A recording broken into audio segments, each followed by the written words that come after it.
Bueno, ahora sí, arrancamos. Les recordamos para los compañeros, compañeras y compañeros que no hayan podido ingresar al Zoom, se va a estar transmitiendo en vivo a través de fab-arc por Instagram. Así que pasen el dato para aquellos y aquellas que hayan quedado afuera del Zoom, así no se lo pierden en la actividad.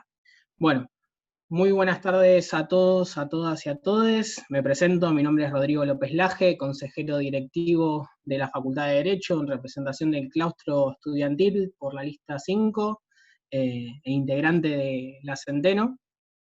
Voy a estar como moderador de la actividad y antes de arrancar también quería saludar a todos aquellos abogados, abogadas y abogades que militan día a día por el derecho transformador. En su día quería saludarlos y, y mandarles un gran saludo. Hoy, 31 de julio de 2020, se cumplen 46 años del asesinato del abogado y diputado nacional Rodolfo Ortega Peña, quien fue abogado al igual que nosotros, nosotras y nosotres, y comenzó con su militancia en nuestra facultad, la Facultad de Derecho. Siempre luchó en defensa en defensa de aquellos presos políticos, en particular de aquellos presos políticos de Rawson en el año 72. Y antes de arrancar quería mencionar, y me parece importante recordar una de sus frases que él mencionaba, que cuando asumió juró y mencionó la frase de la sangre derramada no será negociada, haciendo referencia a aquellos presos políticos del penal de Rawson en 1972, siendo que él, junto con otros abogados y abogadas, se hicieron presentes en dicho penal para conocer la situación de esas personas detenidas y se encontró con bastantes cuestiones de torturas y siempre defendió las causas de aquellos trabajadores y trabajadoras oprimidos. Y siempre, como él decía, al servicio del pueblo peronista. Por otro lado también, en este día, queremos homenajear a todos aquellos abogados y abogadas militantes que desaparecieron en la última dictadura cívico-militar, que también dentro de ellos está Norberto Centeno, que hoy nuestra agrupación lleva su nombre. Recordarles también que hoy en esta actividad la organizamos entre el Sindicato de Docentes de la UBA, FEDUBA, Frente de Abogados Populares, y también desde el claustro estudiantil, de la minoría estudiantil de la lista 5. Ahora le doy la palabra a la oradora. Vamos a tener con nosotros 4 oradores docentes que en su momento los voy a presentar, pero ahora tenemos como oradora a Beatriz Ragland, que es profesora adjunta de Teoría del Estado en nuestra Facultad de Derecho, investigadora permanente del Instituto Gioja, vicepresidenta de la Fundación de Investigaciones Sociales y Políticas. Ahí, Beatriz, si nos ves, creo que no nos está pudiendo escuchar. Te pasamos la palabra. A ver, la desmuteamos.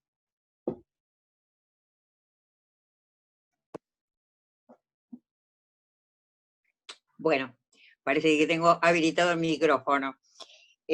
Para los que están escuchando, yo no puedo dejar de decir que esta técnica es una cosa muy rara. Es el tercer Zoom que hago en el día y es el primero en el que yo no puedo escuchar lo que dicen los demás.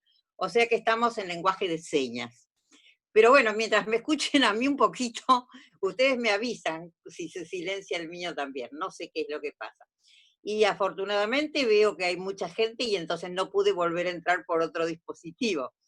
Así que bueno, dicho esto, que me era preciso porque era una situación que la técnica me supera, quiero agradecer la invitación que me han hecho los organizadores y organizadoras para esta conmemoración, diría celebración, ¿por qué no?, del Día de la Abogada y el Abogado Militantes. Y yo creo que quienes estamos acá, quienes vamos a ser los intervinientes, pero muchos otros que estoy viendo así que están presentes y demás, pues puede ser que nos separen algunas trincheras. La primera, la generacional, porque acá hay varias generaciones.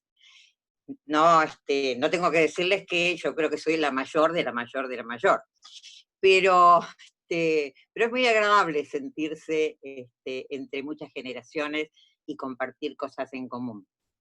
Y quizá también nos separan trincheras políticas o ideológicas diferentes, pero nos aúna una cosa que es muy importante, que creo que todas y todos los que estamos acá estamos en la lucha, estamos en el compromiso, estamos en la coherencia de vida que nos hace militantes.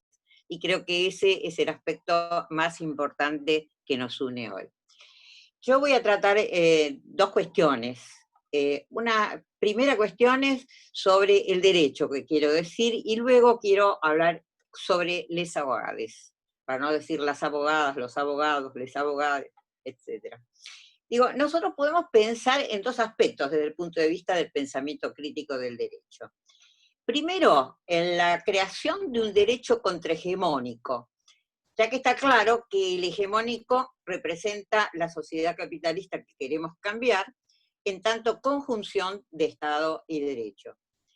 Esto que tiene que ver con las luchas políticas por una sociedad no más justa, no me gusta decir más justa o más igual, me gusta decir justa e igual, no es un problema de más, el problema es de obtener la justicia y la igualdad, que llevamos a cabo y que pueden tener su correlato en la creación del derecho. Por ejemplo, constituciones como ha habido en este siglo XXI, en algunos países de nuestra América, como Venezuela, Bolivia, Ecuador, realmente representan un derecho contrahegemónico. Pero, ¿qué es lo que sucede? ¿Dónde van a llegar? No sabemos en el caso de todas, ya sabemos desgraciadamente en el caso de algunas, que puede llevar al fracaso y al no cumplimiento de esos principios constitucionales. Lo que sí sabemos es que son derechos contrahegemónicos los que estas nuevas constituciones contemplan, porque plantean un cambio revolucionario, pero estando en procesos de cambio. Por eso digo que en el caso de Ecuador y de Bolivia, cómo se ha detenido ese proceso de cambio, ha retrocedido ese proceso político de cambio, las constituciones no se están aplicando en toda su riqueza y no constituyen entonces una variable contrahegemónica. En segundo lugar, podemos también trabajar en forma de pensamiento crítico con el derecho que existe para tratar de extraer, con el que existe, que realmente es existente, para tratar de extraerle el mayor jugo posible. Un ejemplo de esto es, por ejemplo, el matrimonio igualitario. ¿Por qué se sancionan estas leyes? Porque la sociedad avanza, el aborto. No se sancionó, pero va avanzando y en algún momento vamos a tener la ley de aborto seguro, legal y gratuito, ¿verdad? ¿Pero estos son cambios revolucionarios? ¿Son cambios contrahegemónicos? No. Tampoco, no se trata de que tengan que ser contrahegemónicos para que tenga valor. Es un cambio importante para la gente y es importante pensarlos y buscarlos. No es que estamos diciendo que no sirven, que no valen para nada y que tenemos que esperar el cambio total para poder obtener algunos cambios. No, son cambios que son valiosos, pero tenemos que tener conciencia que son cambios relativos a una sociedad existente y no una sociedad en cambio. Se logran cosas muy importantes, pero en definitiva, el matrimonio igualitario, por ejemplo, no le hace nada a la sociedad, al sistema en el que vivimos, a la clase hegemónica. En todo caso, puede hacerle algún daño a los sectores más conservadores. Aquí el límite, entonces, es que no se melle el sistema dominante. Entonces tenemos esos dos aspectos donde el pensamiento crítico del derecho puede colaborar en la utilización de lo que tenemos, cómo podemos avanzar en esa lucha, en el mientras tanto, digamos, y los procesos de cambio más profundos donde se busca desarrollar un derecho contrahegemónico. Pensemos qué podríamos hacer cuando podamos tener realmente un cambio importante y que no nos tome de improviso. Quiere decir que vayamos prefigurando esos cambios que queremos obtener en definitiva. Prefiguremos entonces ese otro derecho. El derecho tiene que ser el efecto de los cambios políticos que se dan. Tiene que ir adelante en conquistas simbólicas, pero siempre entendiendo que podrá avanzar en tanto y en cuanto no melle el sistema capitalista. Para hacer cambios que son sistémicos, se necesitan cambios que son políticos. No es desde el derecho que vamos a decidir de ahora en más no existe esta sociedad de explotación y exclusión, sino desde la política. El tema en nuestra disciplina es más complejo porque el derecho, junto con las ciencias económicas, las dos facultades en realidad, son facultades del sistema, son programas del sistema, es decir, programas que ayudan a reproducir el sistema y lo ayudan a engañarlo, porque se engaña al propio sistema, pero se engaña dentro del mismo sistema. Entonces, no es fácil tener una posición crítica, progre, ser marxista, ser revolucionario, siendo abogado o contador, corres el riesgo de quedarte sin trabajo. ¿Esto significa que entonces para qué estudiamos derecho, para qué estudiamos economía? No. Lo que significa es que tenemos mayor trabajo, porque lo que tenemos es la elaboración de lo que decíamos antes, es decir, de este pensamiento crítico, de este estudio crítico que nos lleve a ejercer de otra forma el derecho, a buscar otro derecho en otra sociedad. Porque no se puede cambiar el derecho, vuelvo a repetir, si no hay cambios sociales, no se puede cambiar de fondo, ¿no? Yo alguna vez les he contado a mis estudiantes que cuando estábamos en la militancia estudiantil, éramos como todos un poco ingenuos, jurábamos, nos comprometíamos, y muchos de nosotros lo cumplimos, quiero decir, que nunca íbamos a defender patronales ni sociedades multinacionales. Y lo hicimos. Por eso quienes lo hicimos somos en general bastante pobres. Es decir, no pudimos hacer una carrera dineraria con la profesión. Lo que quiero plantear con esto es que hay, o tiene que haber, una actitud ética. No podés defender a Monsanto en tribunales y después en la facultad sostener el discurso en contra de Monsanto por ambientalismo. Hay que tener una coherencia en el discurso, pero una coherencia también en la acción. Los cambios, di el ejemplo de Monsanto, podemos dar miles de ejemplos, ¿no? Di uno de ellos nomás. Los cambios se hacen por la política y desde la política. Y aquel que está en el derecho y quiere producir cambios, no tiene otra salida que hacer política. ¿Se puede hacer política desde el derecho? Sí, también. Los abogados de derechos humanos, los abogados laboralistas y otros, los penalistas, hacemos política desde el derecho. Tratamos de utilizar políticamente la mayor cantidad de recursos que sirvan en beneficio de los trabajadores, de los luchadores. Eso es hacer política. Además de la pertenencia orgánica a un partido o un movimiento social o no pertenencia, y el desempeño de otras responsabilidades, que es la otra forma de hacer política, o la forma tradicional de hacer política. El tema es cómo, con cualquier profesión, en beneficio de quién lo haces. Vos podés ser un físico, podés ser un químico y trabajar para grandes laboratorios, o tratar, por otro lado, de aportar a la creación nacional, de tratar de aportar a los pueblos. En cualquier carrera pasa esto. El problema es qué hacemos nosotros con el derecho.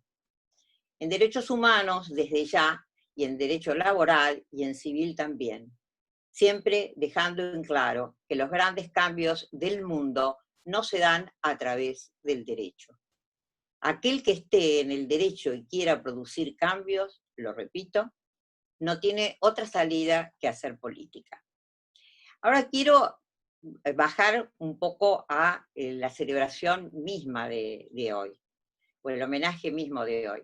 El día de hoy ha sido puesto como homenaje, concretamente, a la persona de un abogado que ha sido ejemplo de lucha, de compromiso y de sacrificio. Me refiero, todos saben, a Rodolfo Ortega Peña. Y quiero referirme a Rodolfo Ortega Peña desde la anécdota de la facultad. Es decir, una anécdota que no nos puso en contacto en ese momento, pero quiero contarles que cuando entré en la facultad, Rodolfo salía de la facultad, él se recibió muy joven, ustedes saben. Rodolfo Ortega Peña en ese momento era dirigente de la Juventud Comunista. Yo entraba en la Juventud Comunista y era un mito Rodolfo Ortega Peña. Era, digamos, el ídolo desde el punto de vista de la lucha política, de la lucha estudiantil y de la intelectualidad.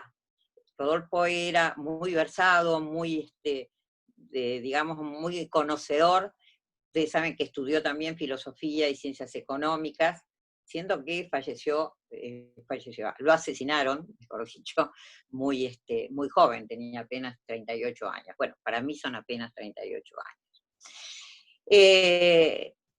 Antes de los 60 ya él fue dirigiéndose más hacia la resistencia peronista y a su compromiso en el cual después va a continuar.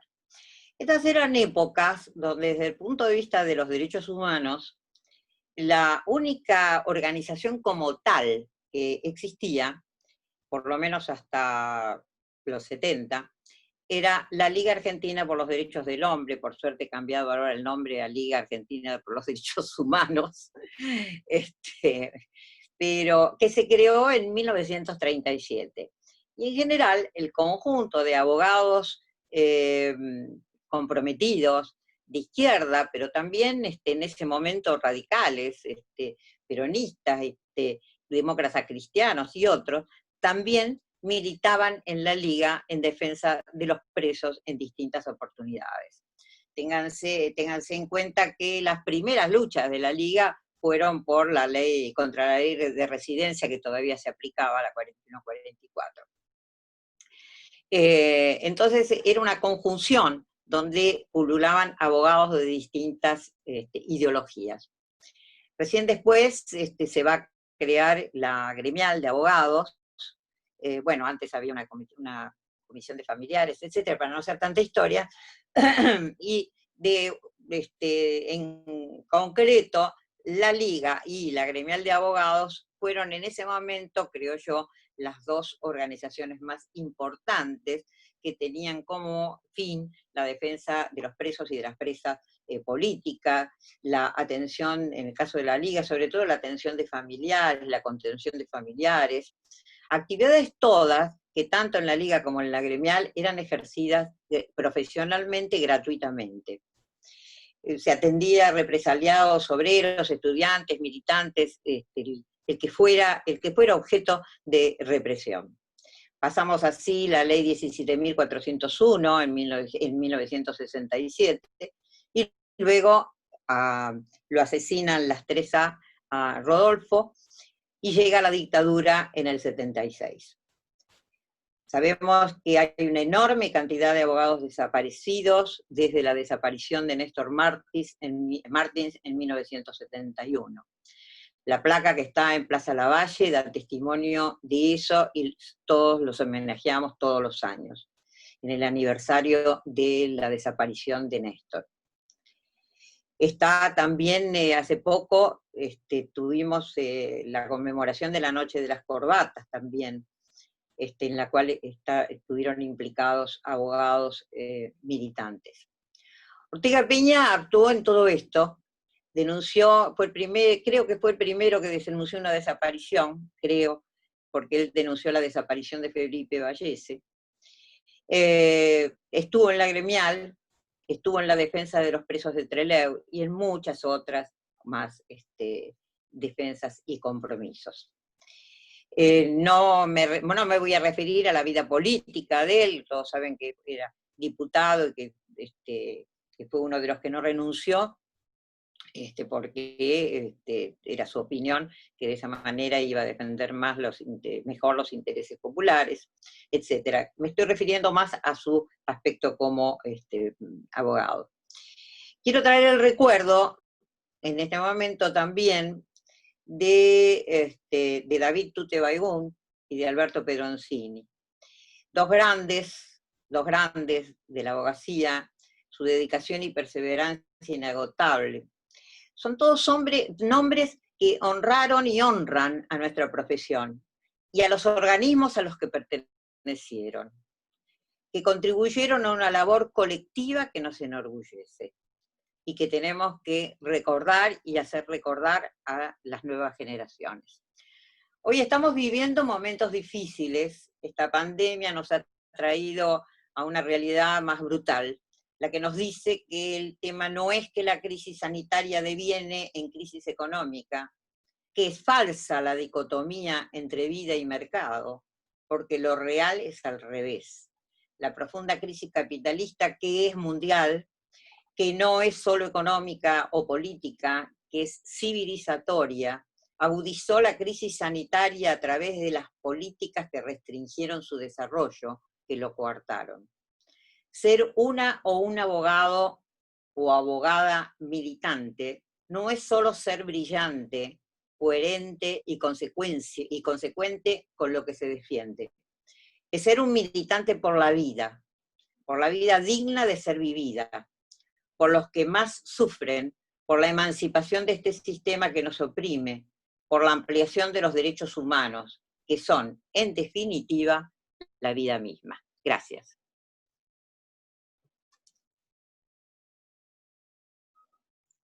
Muchas gracias, Beatriz, por esas hermosas palabras.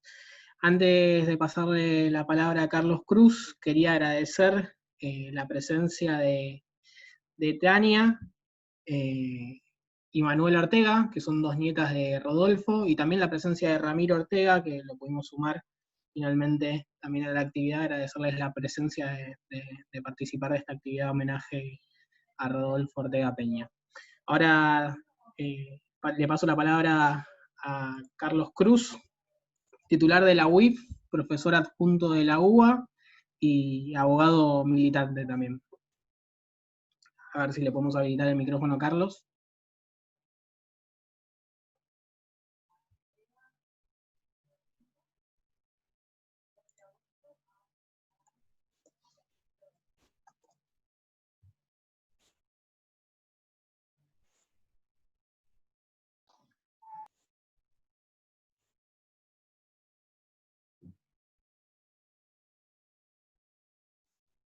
Creo que André, vos se lo podés habilitar, me parece.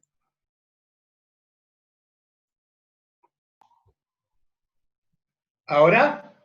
Ahí va. Bueno, muchas gracias. Bueno, muchas gracias. Bueno, muchas gracias por la invitación a los compañeros de la lista CINCA, a los compañeros de FEDUBA y a los compañeros y compañeras del Frente de Abogados Peronistas. Es un gusto también compartir esta reunión con Beatriz, con quien trabajamos hace muchos años en la Facultad de Derecho, en la Asociación de Abogados, en la Asociación Americana de Juristas, con Elizabeth, que nos hemos cruzado algunas veces por las calles de Buenos Aires en marchas y movilizaciones, y con Mariano, que recordaba que hace 2 o 3 años, en un homenaje que también hicimos a Rodolfo, participamos también del panel, que en ese momento se hizo en el mismo lugar, en el mismo sindicato y en el mismo ámbito donde fue el velatorio de Rodolfo Ortega Peña.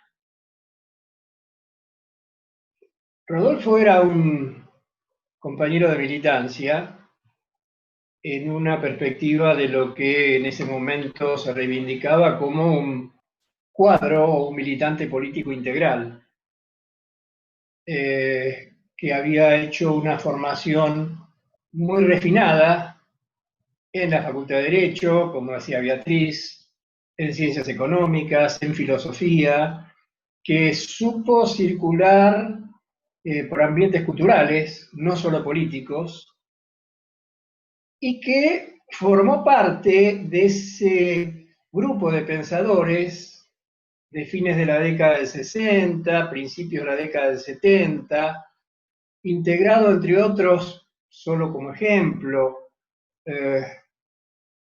con pensadores como Hernández Arregui, Rodolfo Puigros, Mario Hernández, pensadores que, y no casualmente los pongo como modelo, como ejemplo a los efectos de esta charla, que venían, al igual que Rodolfo, de la formación teórica del marxismo y de la práctica política en organizaciones argentinas vinculadas con el marxismo-leninismo. Pero este grupo de pensadores tomaron una vertiente y aceptaron un debate, que fue un debate muy rico en la década del 70, y que es un debate no agotado, en la articulación entre el pensamiento marxista, o la filosofía de la praxis, como diría Gramsci, con los principios, el contenido y el sentido del movimiento peronista. O sea, formó parte de toda una generación formada no en el peronismo, sino en el marxismo, que se incorporó al movimiento nacional. Y que en medio de debates, de polémicas, por momentos muy duros, aportó al desarrollo de una concepción político-cultural muy interesante que nos sigue nutriendo, aunque no nos demos cuenta que nos está nutriendo. Y en ese sentido eran, Beatriz hablaba de pensamiento crítico, que es una de las vertientes, digamos, del pensamiento hacia la transformación, del pensamiento hacia la revolución. Y yo le agregaría, porque formaba parte de la matriz de estos pensadores o de esa línea de pensamiento, no solo un pensamiento crítico, sino también un pensamiento situado en una transversalidad que podría tener como referentes externos a Sartre o como referentes nacionales a Rodolfo Kusch, donde a la crítica, a la reflexión, al debate sobre las ideas concebidas o constituidas, en una relación dialéctica también le incorporaban el pensamiento situado, o sea, no cualquier pensamiento crítico, desde la perspectiva de estos militantes, sino un pensamiento situado en función de los intereses y valores que ese pensador usan para dar contenido a su pensamiento crítico. Y en ese pensamiento situado, vinculado con valores, vinculado con intereses, con el lugar desde el cual se piensa el objeto, desde el lugar donde se piensa la sociedad, estos militantes formaban parte de los militantes no solo por los derechos humanos, sino también por los derechos sociales. Y en este sentido, la lucha por los derechos sociales en Argentina reconoce una larga trayectoria. Podemos ir a las movilizaciones anarquistas de principios de siglo, los aportes desde el radicalismo en sus vertientes más revolucionarias, y desde ya los aportes en sus distintas vertientes del movimiento peronista. En la medida que, según ha testimoniado nuestra historia, ha sido el pueblo peronista, con sus avances y sus retrocesos, el que ha impulsado los movimientos o los motores de cambio en nuestra sociedad. Rodolfo era fiel a esto. también a veces uno, por una cuestión generacional y docente también, siento a veces la obligación de en algunos aspectos operar como una suerte de reproductor de historia, de rescatar historias que hemos vivido para poder compartirlas con las nuevas generaciones, porque algunas de estas historias no están en los libros, tienen que ver con registros personales, con situaciones personales, y más allá a veces de los currículum políticos o militantes, desdibujan facetas, en este caso de militancia, facetas de personalidad y facetas de compromiso. Entonces quiero hacer algún recorte y recordar algunas imágenes que me vienen y que son significativas y que creo que vale la pena compartirlas, y quiero compartirlas con ustedes, de Rodolfo. Lo primero que me viene a la cabeza es que hay algún video, ahí fue donde lo vi, en YouTube, de Rodolfo asistiendo al velatorio de Fernando Abal Medina, allá a principios de la década del 70, en medio de un impresionante despliegue policial y con limitaciones para llevar a cabo el velatorio y que sus familiares también lo pudieran despedir en paz.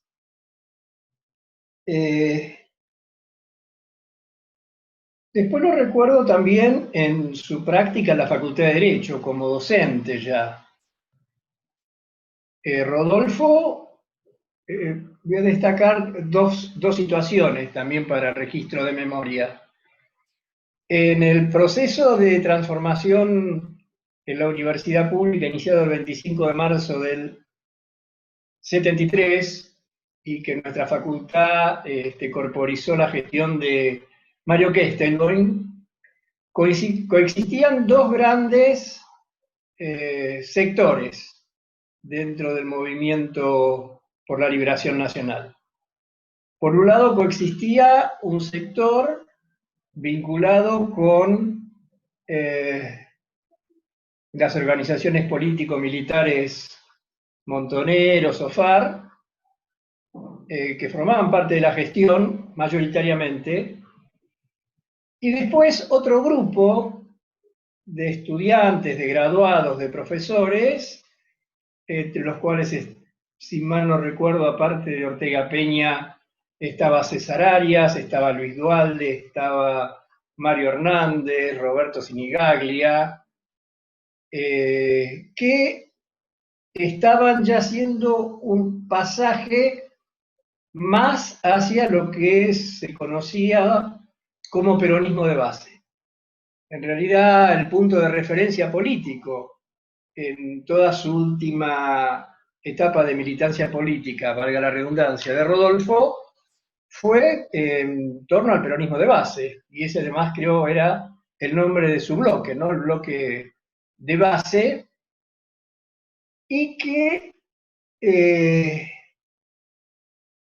como expresión de práctica política reivindicaba por sobre la política de aparatos y las políticas a veces militaristas, este sector reivindicaba la tarea territorial, la tarea en los barrios, en villas, y, para decirlo sin eufemismos, ¿no?, la tarea con los pobres, la militancia con los pobres, que este era el compromiso de Rodolfo. También en la facultad quiero rescatar otros dos aspectos. Por un lado, como ustedes saben, o en realidad no es muy sabido, el plan de estudios de la facultad, que se desarrolla a partir del año 85, después de vuelta a la democracia y normalizada la universidad pública, en la Facultad de Derecho, este programa de estudios en 2 ciclos, un ciclo básico de 3 años y un ciclo 2 años de especializaciones, que después del 85 tuvo algunos cambios, básicamente en las materias que integran el contenido curricular o en el sistema de equivalencias, pero mantuvo siempre en estos años la matriz de los 2 ciclos. En realidad, tuvo como fuente de inspiración y fue construido, y esto forma parte de la historia oculta de la Facultad de Derecho, o como diría Enrique Bacigalupo, es una expresión de las mezquindades de la Facultad de Derecho. Decía, este programa del 85 tuvo como su fuente inmediata el plan de estudios del año 73-74, al cual contribuyó Rodolfo, y que en realidad fue redactado, ese plan de estudio, por Rodolfo Bledel, Luca Galignana, Enrique Mariscal, Enrique Bacigalupo y César Arias. Este fue el núcleo que dio lugar a este plan de estudios en 2 ciclos y con sistema de créditos, y poniendo el acento en el aspecto pedagógico en función de pensamiento transformador, en función de pensamiento crítico y situado. El otro aspecto que quiero referir, también vinculado con la Facultad de Derecho, es un acontecimiento que tuvo un alto impacto en su momento, que fue el juicio público que desde su cátedra de Historia Ortega Peña organizó respecto a 2 situaciones. Por un lado, hizo un juicio público al diario La Nación y lo que había significado el diario La Nación en la historia argentina y en función de qué intereses había operado. Y también, perdón, hizo toda una tarea en torno a explicar las causas económicas que llevaron a la guerra del Paraguay, que llevaron a que Argentina, Brasil, Uruguay decidieran invadir al primer país de Latinoamérica que había alcanzado un desarrollo económico a nivel industrial e independiente.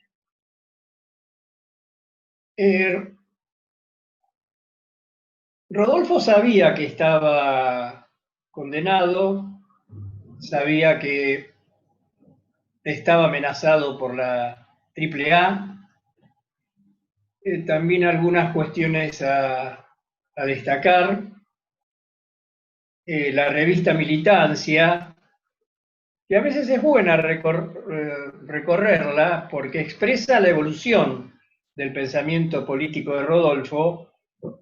Si ustedes googlean en Ruinas Digitales, que es un archivo de publicaciones políticas bastante completo, en Ruinas Digitales van a encontrar la colección completa de la revista Militancia. Militancia para la Liberación, como se llamaba, que expresa los momentos y los compromisos de Rodolfo en los años 73, 74, hasta que un mes antes de que Rodolfo fuera asesinado, la revista es clausurada después que habían puesto bombas, la habían intimidado, se llegaba incluso con la revista Militancia, que era costeada por el grupo de amigos que trabajaba en la misma. El sistema represivo de ese momento, inspirado en la AAA, en organizaciones parapoliciales, llegaba incluso a rodear los kioscos, secuestrar la revista o impedir que la revista llegara al kiosco. Y eso no era casual, era porque la revista expresaba toda una línea de pensamiento y de transformación. ¿Y cuál era el núcleo de ideas y pensamiento de transformación de ese momento? Era la de una sociedad más justa. el compromiso y la lucha era por una sociedad más justa. Y por una sociedad más justa se entendía, en primer lugar, la defensa de los pobres y los desposeídos. Ese era el objeto central de la lucha.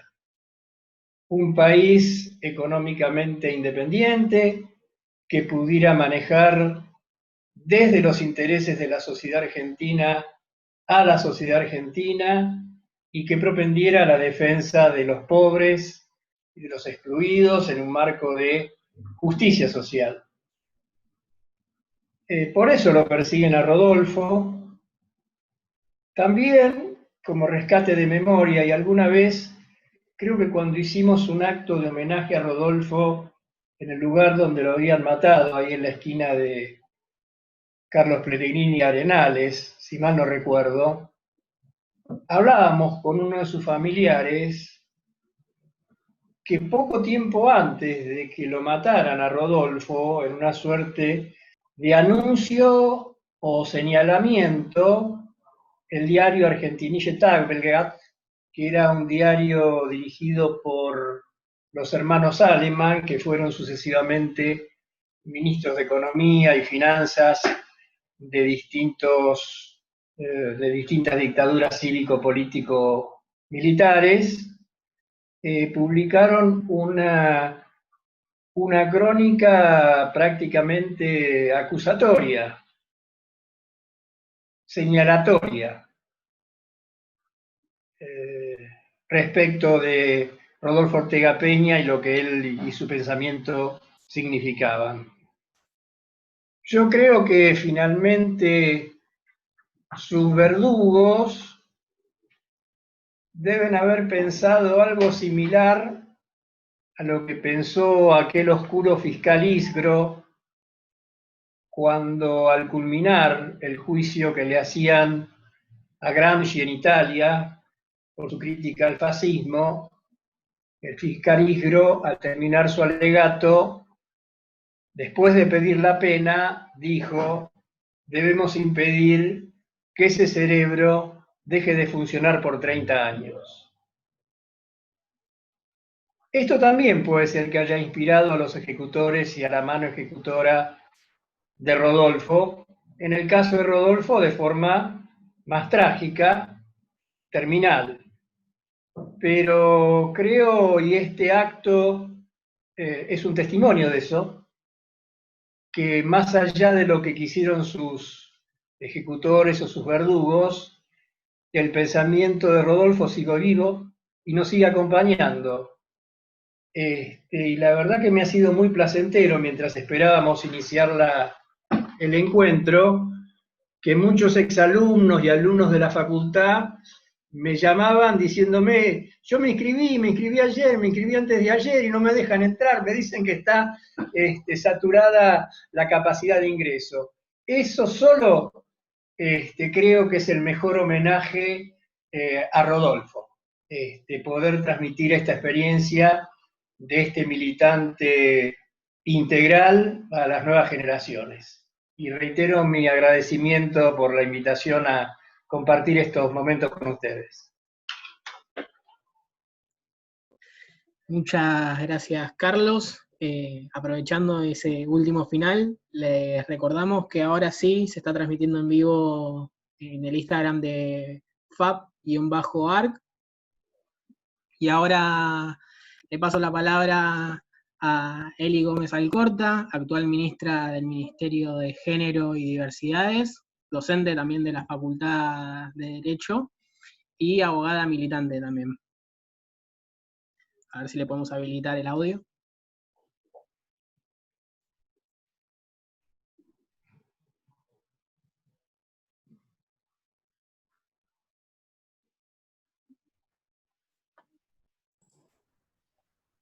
Ahí está. Ahí está, te escuchamos. Bueno, gracias Rodrigo por la presentación, sobre todo abogada militante. Gracias compañeros, compañeras por la invitación a participar en este encuentro que dentro de las particularidades que estamos viviendo nos permite la virtualidad. Para mí es un placer compartir, no solamente con Beatriz, Carlos y Mariano, sino veo a muchos y muchas compañeras queridas que están participando, de los que están adentro del Zoom, lo que me llena todavía más de alegría. Decir que pensaba en esto que decía Beatriz, ¿no? Al principio, de las brechas, por un lado, generacionales, y escuchaba a Beatriz y a Carlos contándonos al pelado en primera persona. Y Mariano y yo, que somos de la misma generación y del mismo año, los dos somos del 72, apenas teníamos 2 años cuando lo asesinaron brutalmente. Y yo digo el pelado porque para aquellos que no, efectivamente, no tuvimos posibilidad alguna de compartir parte de nuestra biografía, cercana, lejana. Me gustó que Beatriz entraba en la facultad cuando salía. El pelado es esos personajes, porque para nosotros son esos que se nos vuelven como entrañables y cercanos, a pesar de no haber tenido ninguna posibilidad fáctica de tener algún contacto. Y la otra cuestión que decía Beatriz, una era la generacional y otra eran las diferencias ideológicas, políticas, que también claramente acá nos encuentran del modo más enriquecedor, como nos contaba Carlos, que enriqueció en su momento esas diferencias. Y también decir que aquellos, sobre todo compañeros que integraron y formaron la gremial, que para muchos es ejemplo, ¿no? Ejemplo de práctica militante en la abogacía. Muchos los mencionaron, digamos, además del pelado y de Mario Kestelboim, de Mario Hernández, de Domingo Mercante, de Eduardo Duhalde, también tenían esa heterogeneidad que venían del peronismo, del comunismo, del trotskismo, del radicalismo. Y digo porque retomar eso en hoy, que es un día que para nosotros es un día de celebración, claramente me parece un poco el norte que siempre tiene que conducirnos. Y así como Beatriz trajo al querido Tute y al querido Pedroncini acá, yo quiero también traer a Carles Lepoy, que para aquellos y aquellas que trabajamos muy particularmente en acompañando a las víctimas del terrorismo de Estado, y a Mario Bosch, compañeros de diferentes geografías e historias, que también han sido, ¿no?, norte enorme para aquellos y aquellas que trabajamos en esto. Y yo no puedo dejar de traer, porque además la tengo acá, y porque además todos los que mencioné son varones, a Lucila Larrandar, que a mí, en lo personal, en mi propia biografía, ha sido mi norte y lo sigue siendo, digo, tanto en el ejercicio de la profesión como en el ejercicio también de la profesión en el marco de la academia, porque yo entiendo que estos dos mundos no se distinguen, sino que estos dos mundos, como decía Beatriz, alguien no puede dar clases diciendo una cosa y después ejercer la profesión en el sentido contrario, y en ese sentido para mí Lucila ha sido mi norte en mi propia historia, y sobre todo en esta conjunción del compromiso y la coherencia en el ámbito académico con el ámbito profesional. Entonces digo, para mí ahí van parte de mis reconocimientos en este día tan particular para nosotros. Y digo, porque situarse uno o una en la idea de que integramos, formamos parte sin ningún tipo de pretensión, claramente, ¿no?, de una geografía en el marco del ejercicio de la abogacía como abogados y abogadas populares, es toda una definición. Es una definición política, es una definición de cómo pensar, porque ustedes, la profesión puede, la profesión que uno elija o cómo la ejerza puede tener muchas implicancias en la vida de uno, pero cuando uno elige situarse en este territorio que es la abogacía militar, está claramente tomando una decisión que es una decisión de vida, como cualquier otra militancia. Las militancias son definiciones que uno toma y que transforman la vida porque son elecciones que te marcan en todos los sentidos la vida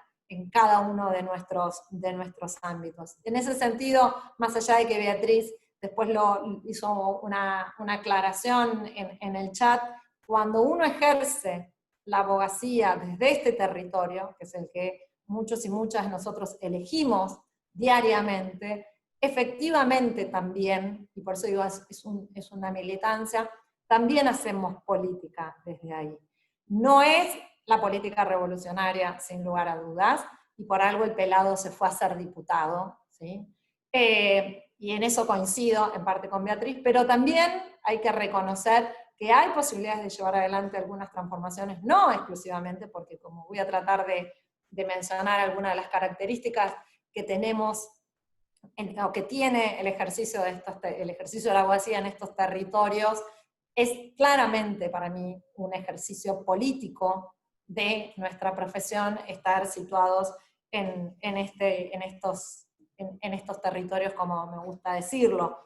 Y efectivamente implica, por un lado, apartarse del ejercicio del rol de la abogacía tradicional, por infinitas razones, como decía Beatriz, bueno, además de porque no vamos a hacernos millonarios con el ejercicio de la profesión, decía, no, es una elección también en ese sentido, claramente, pero no por eso, sino porque escribimos un modelo de la abogacía que no es el hegemónico, sin lugar a dudas, porque las prácticas que llevamos adelante están centralmente situadas desde lo colectivos, con organizaciones sociales, con movimientos sociales, con defensas que tienen claramente un alto contenido político en sí mismas, cada una de ellas.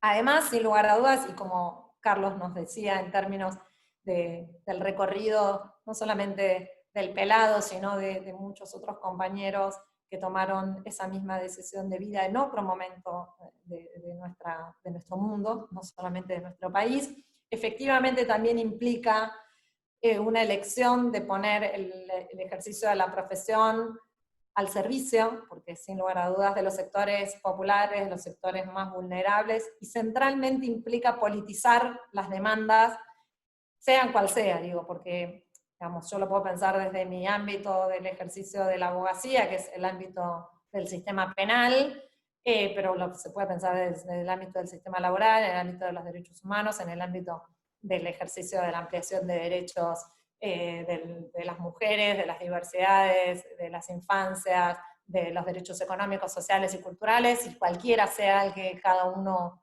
lo ejerza o se pare. Efectivamente, esto implica para aquellos que estamos parados en este territorio es tener una posición crítica por un lado a la concepción dogmática y formalista del derecho, y claramente que es el lugar del derecho hegemonizado en el ámbito de las ciencias jurídicas. En este sentido reconocemos que el derecho tiene un contenido político, una función esencial que es ni más ni menos el mantenimiento de las relaciones sociales actuales, sea cual sea el momento en el que estamos, y el sostenimiento del poder distribuido de manera simétrica en cualquiera de los ámbitos. Lo podemos pensar en términos de clase, lo podemos pensar en términos de etnia, lo podemos pensar en términos de género, y sin lugar a dudas el poder discutir y ejercer la abogacía desde este posicionamiento crítico nos coloca en un lugar político en relación a cada una de esas intervenciones que nosotros tengamos, sea cual sea el ámbito en el que los desarrollemos. Está claro, y digo porque estamos acá, Carlos, Beatriz, digamos, que para aquellos que no solamente transitamos la Facultad de Derecho cuando estudiamos, sino para los que nuestra vida transcurre, creo que nunca en mi vida estuve tanto en un ámbito, estoy segura como en la Facultad de Derecho, desde el año en que ingresé a estudiar, después seguramente por culpa de Lucila continué, acompañándola en la cátedra, digamos, pero salvo creo que un cuatrimestre en que parí, nunca más me fui, digamos, ¿no? Hay un ámbito en donde uno vuelve, termina siendo un poco su casa con el amor-odio que a veces uno puede sostener sobre esa estructura reproductora de un derecho al cual nosotros criticamos y del cual nosotros nos peleamos fervientemente. Pero está muy claro además que no es en la formación de las facultades la que nos posibilita el quiebre con el rol tradicional de la abogacía. Si no, diríamos al revés, que es a pesar de esa formación y a pesar del rol que ocupa esas facultades, es que podemos, y para mí es una práctica militante, formar abogados o profesionales o estudiantes para la abogacía popular. Y sabemos, porque cada uno lo puede pensar en su respectiva biografía, que en general llegamos a ese ejercicio mayoritariamente por cuestiones vinculadas a una sociabilización que es extrauniversitaria, que finalmente concluimos ejerciendo la abogacía desde este lugar. En este sentido, digo, a diferencia del rol tradicional de la abogacía, que se propone, que se piensa de un ejercicio con un rol individual, solitario, nosotros entendemos imprescindiblemente, no hay forma de pensar la abogacía popular si no es desde la práctica colectiva en un doble sentido, digo, en un sentido, en principio, porque siempre trabajamos junto con de las organizaciones sociales, organizaciones populares, grupos de víctimas, organismos de derechos humanos, pero además también en el sentido colectivo, porque la práctica jurídica y el ejercicio de la profesión siempre va a estar anclado en el marco de una estrategia política.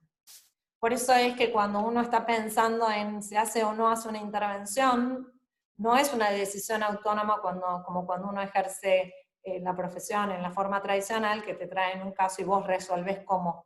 Vos para poder tomar una decisión, si presentás o no un habeas corpus colectivo, si haces una presentación ante el sistema interamericano, si presentás o no presentás una denuncia, si presentás o no presentás un amparo, en todo caso alegando qué derecho o qué no otro derecho, eso lo haces en el marco de una estrategia política.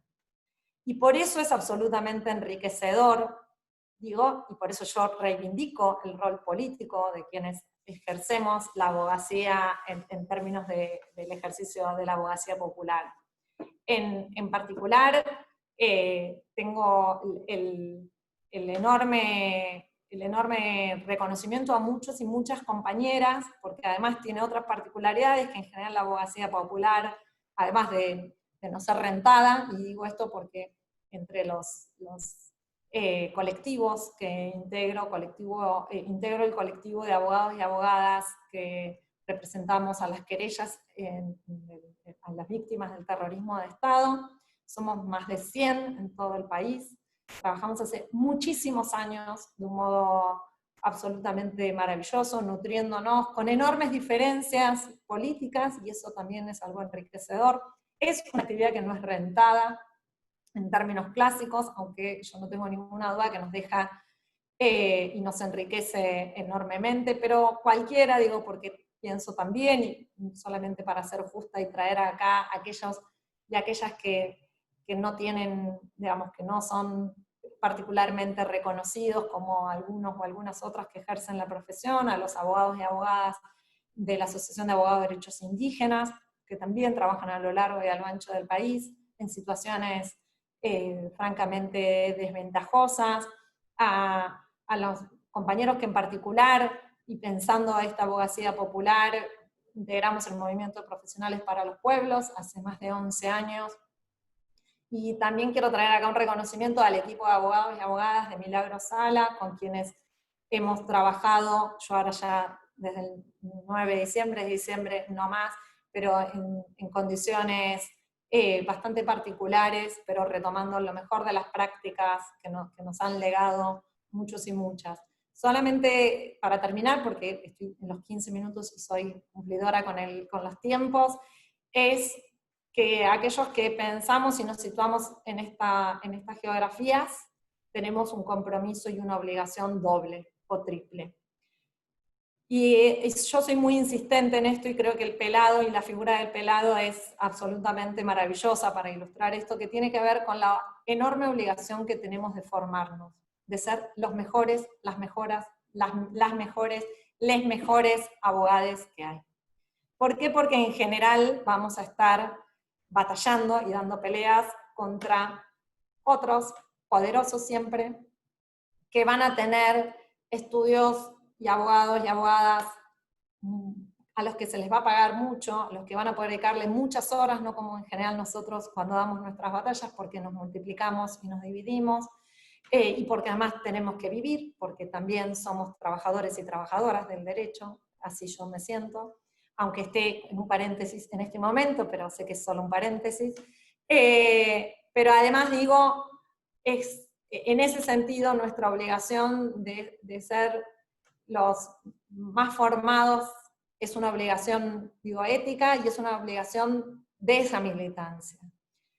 Muchas veces se entiende que cuando uno lleva adelante el ejercicio de la profesión en el ámbito de la militancia, no tiene que tener el nivel de exigencia como cuando uno lo hace en el ámbito fuera de la militancia, y yo estoy convencida de que es todo lo contrario, que tenemos que ser los más estudiosos, que tenemos que ser los que más tiempo le dedicamos, y que tenemos que ser los más inteligentes, y tenemos que saber nutrirnos entre nosotras y entre nosotros, porque del otro lado siempre, pero siempre, pero siempre, del otro lado de alguien que ejerce la abogacía de este lugar, está el poder, y en ese sentido es que tenemos que tener este compromiso para poder efectivamente pensar que nuestra práctica tiene una implicancia en las transformaciones que queremos dar, y que las tendremos siempre por delante. Así que agradezco enormemente la invitación, celebro que estemos hoy acá entre todos nosotros y nosotras, y le dejo ya la palabra a Mariano. Gracias. Muchas gracias, Eli. Ahora, antes de pasarle la palabra a Mariano, justo cuando hablaste de trabajadores y trabajadoras del derecho, me acordé y me olvidé de mandarles un saludo a los compañeros y compañeras que están presentes de la Unión de Trabajadores de Estudios Jurídicos, así que les mando un saludo, que luchan muchas veces contra esos estudios jurídicos que precarizan a muchos abogados y abogadas militantes y que están siendo precarizados muchos de ellos. Le paso la palabra al doctor Mariano Recalde, senador nacional y consejero de la Magistratura de la Nación, docente de nuestra facultad también y abogado militante. A ver si le podemos deshabilitar. Muchas gracias, Rodrigo. Muchas gracias a los organizadores de este homenaje y de esta jornada de reflexión que nos permite romper el aislamiento social de manera virtual y ratificar esta idea de que el aislamiento no es político, sino que nos seguimos vinculando políticamente. A todos los organizadores, porque aparte me siento muy identificado con cada uno, con FEDUA, porque estoy afiliado a ese sindicato, con el Frente de Abogados Populares, porque formo parte de esa agrupación, y con la minoría estudiantil del Consejo, no tanto porque sea estudiantil, pero sí me siento minoría en el ámbito del derecho. Creo que todavía es una de las batallas que tenemos que dar en este país para que dejemos de ser minoría en el ámbito del derecho los que tenemos una mirada popular, una mirada distinta. Estoy muy contento de compartir el panel, además, con queridos y prestigiosos abogados militantes, como Beatriz, a quien le tengo un cariño especial porque compartí militancia con una de sus hijas y el secundario con la otra. Mi compañero de Gabriela, que también es del 72, o el 71, ahí anda, y con Carolina en la agrupación Hijos.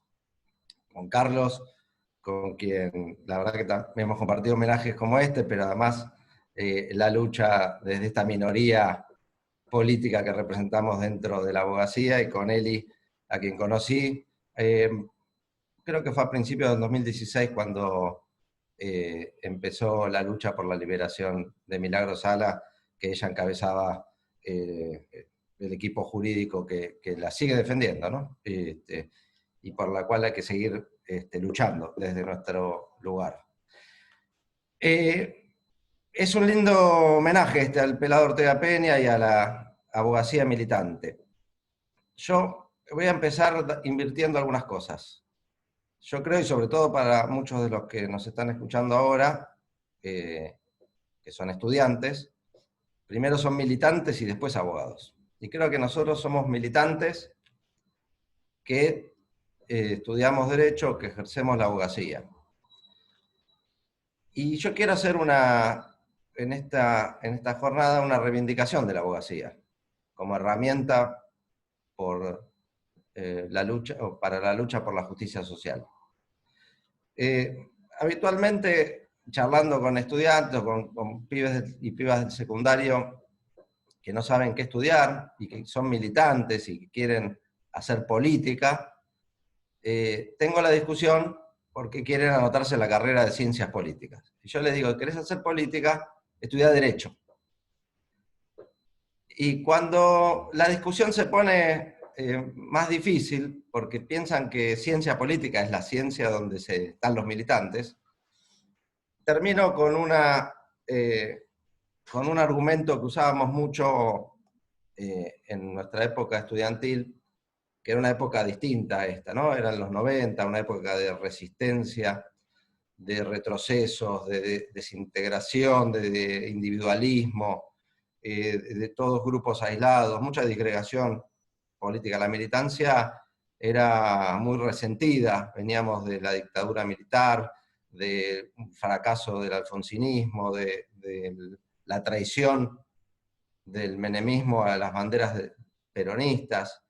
Era muy, muy cínica y agria la militancia, y en ese momento decíamos, y yo se lo transmito como argumento a los estudiantes que quieren hacer política, o los pibes o pibas que quieren estudiar una carrera universitaria para hacer política.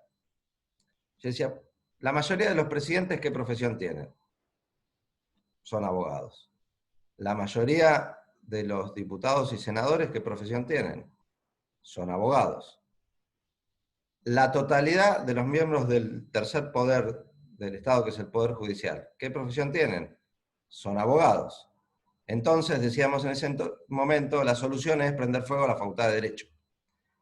Pensando que de esa manera rompíamos con ese sistema que tanto disgusto nos causaba. Éramos bastante anarcos en ese entonces, anarcoperonistas algunos, nos acusaban de nihilistas, de apolíticos, y era todo lo contrario. Pero después todo eso se encauzó cuando apareció un pingüino que llegó del sur, al que nosotros nos mirábamos de reojo, como él nos miraba a nosotros, ¿no? Con uno de sus ojos. Lo mirábamos de reojo, desconfiadamente, y finalmente dijo un par de cosas que nos conquistó. Desde no voy a reprimir la protesta social, voy a tener una corte independiente, me voy a sacar de encima el Fondo Monetario Internacional, y tantas cosas que finalmente creo que todos aquellos que militábamos con ese pesimismo a cuestas, empezamos a ver la vida y la militancia de otra manera, ¿no? De una manera constructiva. Pero no me alcanza con que estudien Derecho para decir que alguien va a ejercer la militancia de buena manera. Hay distintas formas de ejercer la abogacía. Para ser militante, yo creo que hay que ser primero buena persona y procurar el bien común, ¿no? Hay militantes de la derecha también, que no son los que nosotros estamos homenajeando hoy.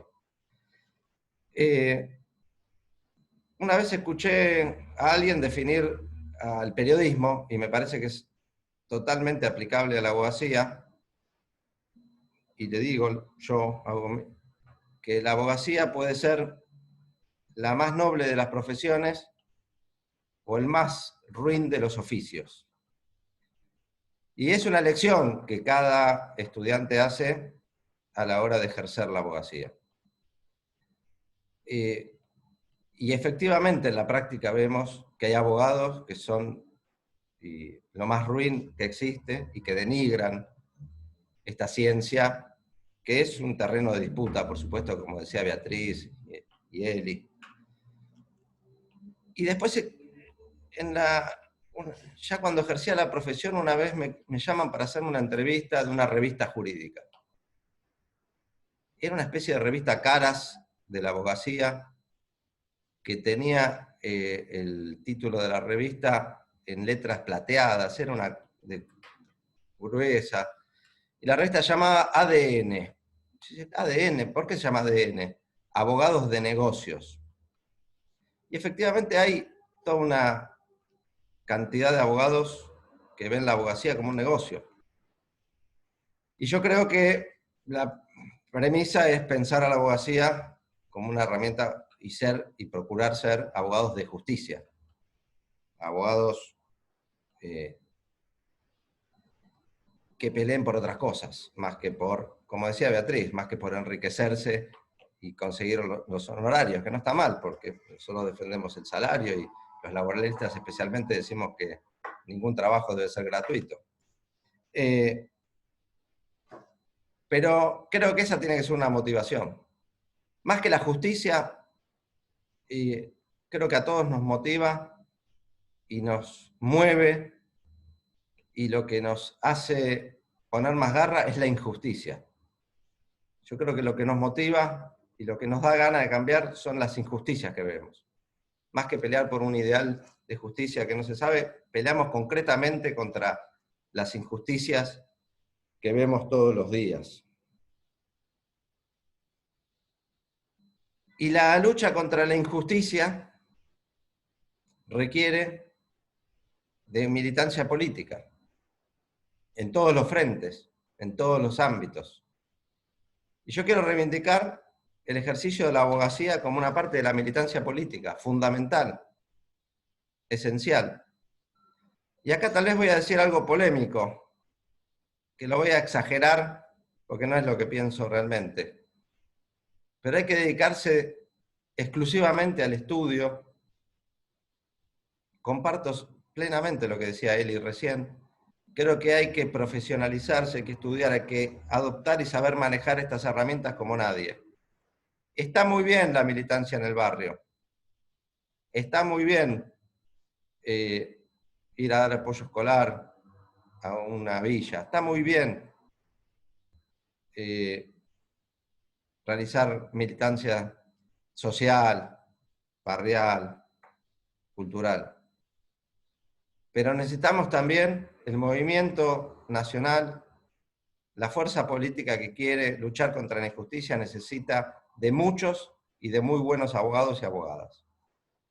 Y para eso hay que esforzarse, hay que estudiar, hay que especializarse. Es un ámbito fundamental del movimiento político. Los que sufren las injusticias necesitan que haya muchos y muchas estudiantes de Derecho que asuman esta idea de la lucha contra la injusticia.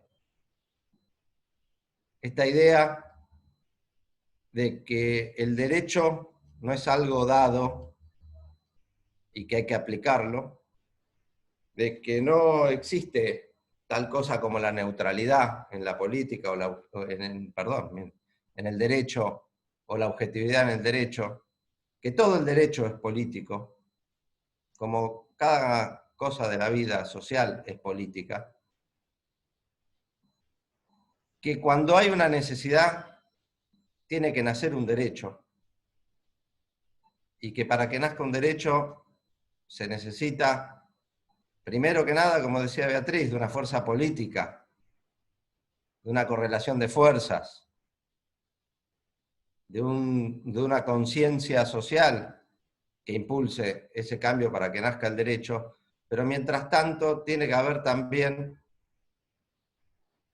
operadores jurídicos que vayan dándole la forma a ese derecho para que después pueda ser ejercido. Y en el medio hay un montón de acciones militantes desde la abogacía. No solamente y lamentablemente tenemos que pelear porque nazcan nuevos derechos, por ampliar derechos, por avanzar y correr los límites hoy de la distribución del poder, de la riqueza, sino que también nos toca como abogados defender los derechos ya conquistados, que no se cumplen. Las víctimas de los incumplimientos de los derechos ya conquistados, y en todos los ámbitos. En todos los ámbitos hay luchas de intereses. Lo decía Beatriz muy bien también. Todo el derecho es político, las normas de tránsito son normas políticas, que dirimen intereses contrapuestos entre distintas personas de la sociedad. Cuando se define en los carriles exclusivos para bicicletas, para taxis o colectivos, hay disputa de intereses y el Estado dirime. Ayer discutíamos acá en el Senado la ley de teletrabajo. Y yo me acordaba de una frase de Rousseau, allá por los inicios del liberalismo, que hablaba de las relaciones de desigualdad. Y decía que entre el fuerte y el débil, la libertad oprime y la ley libera. Fíjense, ¿no? Qué concepción de la libertad. Ahora que algunos empezaron a hablar de la libertad y a defender la libertad, ¿no? Como si fuera un concepto unívoco. Y hay muchas libertades, distintas libertades. Y hay formas de entender la libertad distintas. Y Rousseau decía muy claro, cuando hay un fuerte y un débil, la libertad oprime. Cuando uno pone al zorro y a las gallinas en libertad, no tengan la menor duda que esa libertad va a oprimir a las gallinas en favor del zorro. Y fíjense que no decía la lucha política libera, la ley libera. Y esto es un mensaje muy importante, porque la ley la tenemos que construir socialmente, pero la tenemos que redactar jurídicamente. Y yo creo mucho en esto, de que hay que liberar al pueblo construyendo leyes, construyendo derechos.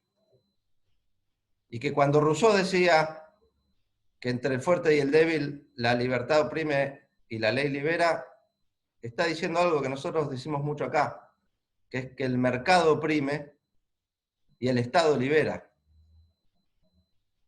Y el Estado lo tenemos que construir entre todos y todas. Y cuando ganamos las elecciones, nos pasó en el 2003, yo no era parte, pero ahora me hago parte, me siento parte ahora,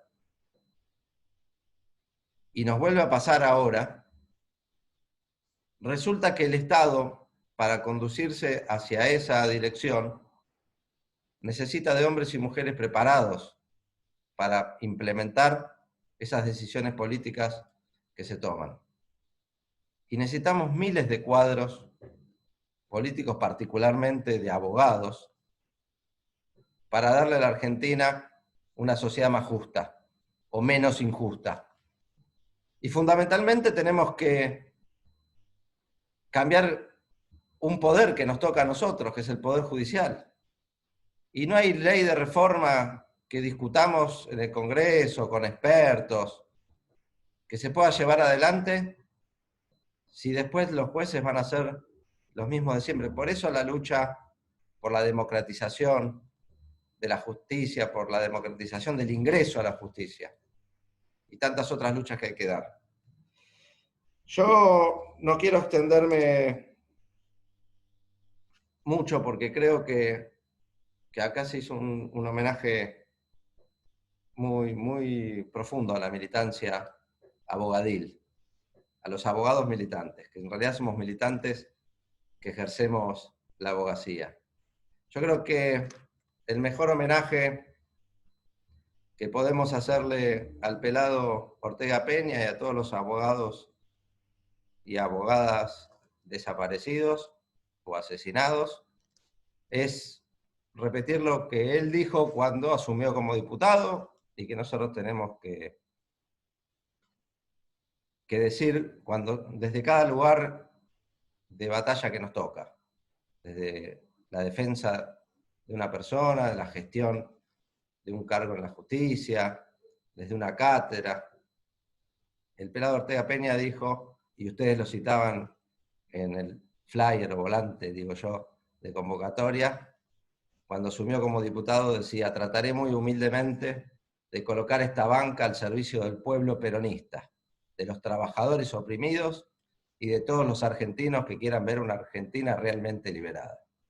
Prometamos eso todos cada vez que ejerzamos nuestra profesión. Muchas gracias. Muchas gracias, Mariano. Agradecerles a Elizabeth, Carlos y Beatriz y Mariano otra vez por sumarse a esta actividad. Antes de cerrar, darle un abrazo y un cariño a Luis Niño, que es consejero por el claustro docente.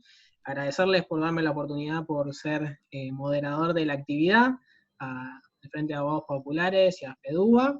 Y también quería pasarle, antes de terminar, a la abogada militante, la palabra a la abogada militante Ana Delardi, compañera también en el Consejo Directivo de la FACU, que siempre compañera de lucha en ese consejero directivo para que haga el último cierre.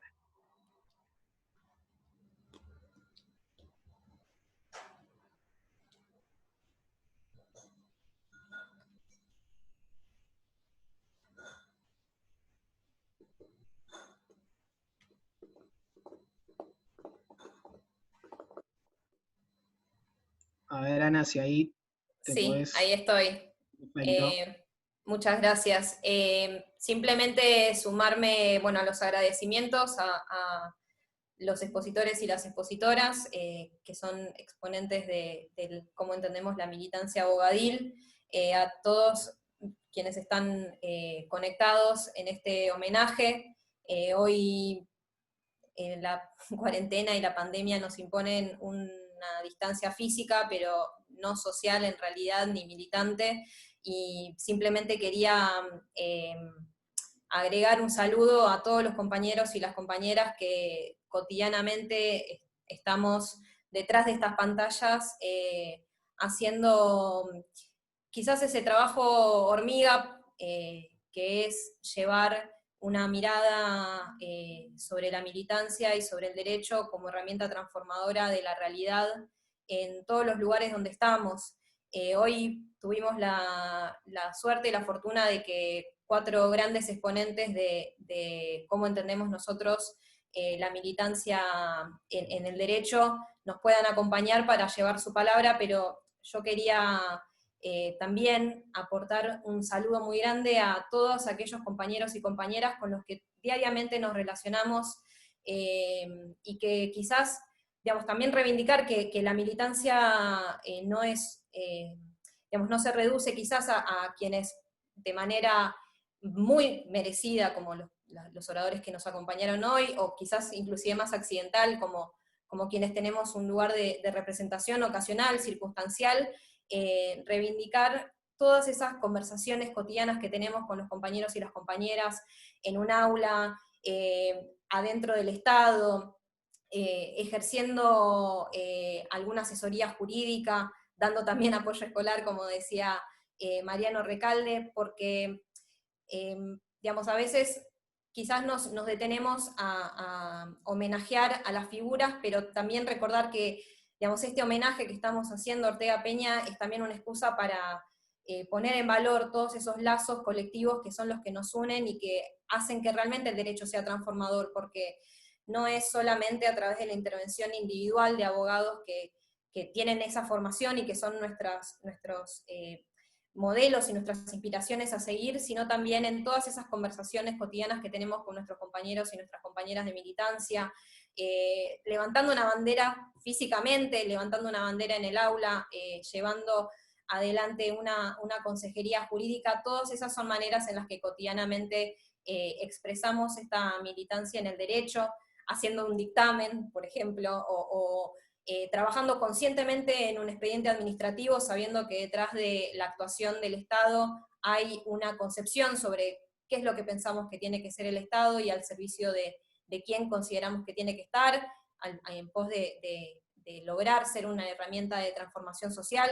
En el Poder Judicial puede ser la expresión de un juez, puede ser la expresión en un profesor o profesora titular, pero detrás de todas esas figuras hay un sostén muy grande de compañeros y compañeras que estamos todos los días trabajando para que también esos exponentes y esos representantes, la titularía de una cátedra también está compuesta por todos esos colaboradores que muchas veces están detrás empujando para que salgan esos correos electrónicos a los alumnos, para que se garantice que se organice, por ejemplo, este Zoom, digamos, hay una operación logística que también está detrás y que está en los intersticios muchas veces de las conexiones entre las grandes figuras que son las que nos representan, pero este homenaje y este momento también para, digamos, las efemérides también son para eso, para poder detenernos en el almanaque, en el calendario, mirarlo y recordar que no fue solamente la vida de Ortega Peña, sino que somos todos nosotros intergeneracionalmente los que le damos carne a esa militancia, las que lo sostenemos y las que llevamos esos nombres como banderas, pero no como estrellas rutilantes individuales, sino como parte de un tejido que nos excede en el presente, que tiene un pasado, y que lo que queremos es que tenga un futuro, y que por eso es tan importante que todos y todas estemos militando desde donde sea, desde el aula, desde el consejo directivo, que como puede ser, ejerciendo representación en un gremio, o simplemente participando, involucrándonos para llevar esa mirada en todos nuestros lugares de actuación, porque el derecho es una herramienta, no hay una sola forma en la cual se ejerza, y creo que también la representatividad en este panel de las 4 personas que nos precedieron en el uso de la palabra muestran que se puede manifestar de una manera muy versátil esa militancia, y que en todos los casos es una promesa de futuro para nuestra patria que es muy, muy grande y que la queremos sostener entre todos y todas. Simplemente quería hacer ese saludo y reivindicar esos lazos colectivos que nos unen y celebrarlos, obviamente, acá en este lugar que nos tiene distanciados, pero mucho más cerca en nuestros corazones de lo que nos permitiría pensar la distancia física y no social. Gracias.